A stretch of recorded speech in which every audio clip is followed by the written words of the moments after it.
Monsieur le maire, chers collègues, comment ne pas approuver une délibération qui invite les Grenoblois à ne pas boire d'alcool pendant le mois de janvier? Si en 2020, seuls 4 Français sur 10 affirmaient avoir entendu parler de cette initiative, elle bénéficie parmi eux d'un niveau de soutien élevé, puisque 40% trouvent qu'il s'agit d'une bonne chose et 28% d'une très bonne chose. Petite parenthèse, les femmes y sont davantage favorables que les hommes. Pour une fois, l'égalité n'est pas respectée, mais c'est une bonne chose à mon avis.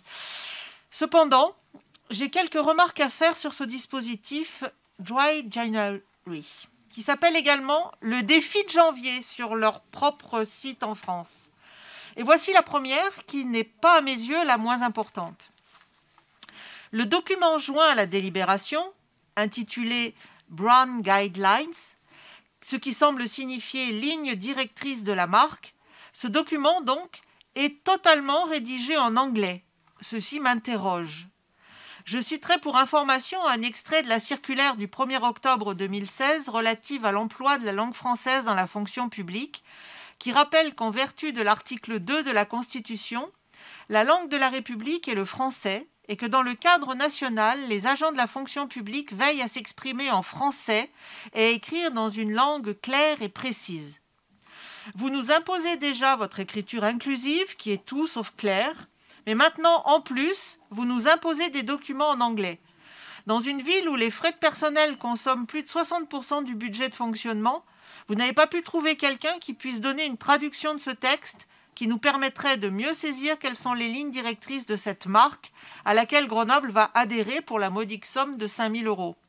C'est sinon contraire à la loi du 4 août 1994, tout au moins un manque de respect pour les Grenoblois en général, qui ont le droit de comprendre toutes les délibérations, ainsi que les pièces qui y sont jointes. Sur le fond maintenant. Depuis les années 60, on observe une diminution régulière du volume d'alcool consommé, puisqu'il était de 26 litres par an en 1961 et n'était plus que de 11,7 litres d'alcool en moyenne par habitant en 2017. Nous vous félicitons de finalement vous préoccuper de cet enjeu de santé publique, maintenant que la cause avance. Ce n'était pas le cas il y a 2 ans tout juste, fin décembre 2019, lorsque vous lanciez votre local de campagne municipal en promouvant la microbrasserie qu'il contenait et en faisant la promotion de vos bières Grenoble en commun pour attirer les électeurs, à qui vous allez désormais expliquer qu'il ne faut pas consommer en janvier. On constate qu'en revanche, la consommation de cannabis ne diminue pas et reste à un niveau élevé. On sait aujourd'hui les conséquences sur la santé qu'elle engendre.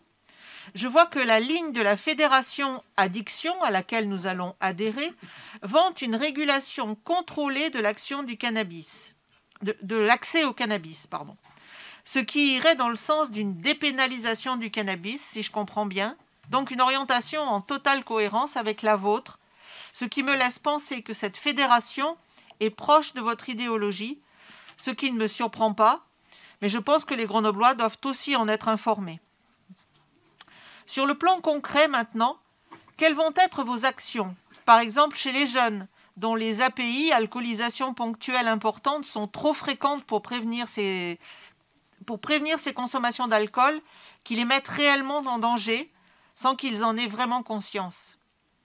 Irez-vous auprès des gens dans la vraie vie pour qu'il y ait une réelle prise de conscience? Ou allez-vous vous contenter de quelques documents accessibles en ligne, de la diffusion d'affiches ou autres sur le mois de janvier sans alcool? Allez-vous vous contenter de faire ce que vous faites depuis 7 ans, de la com? Je vous remercie.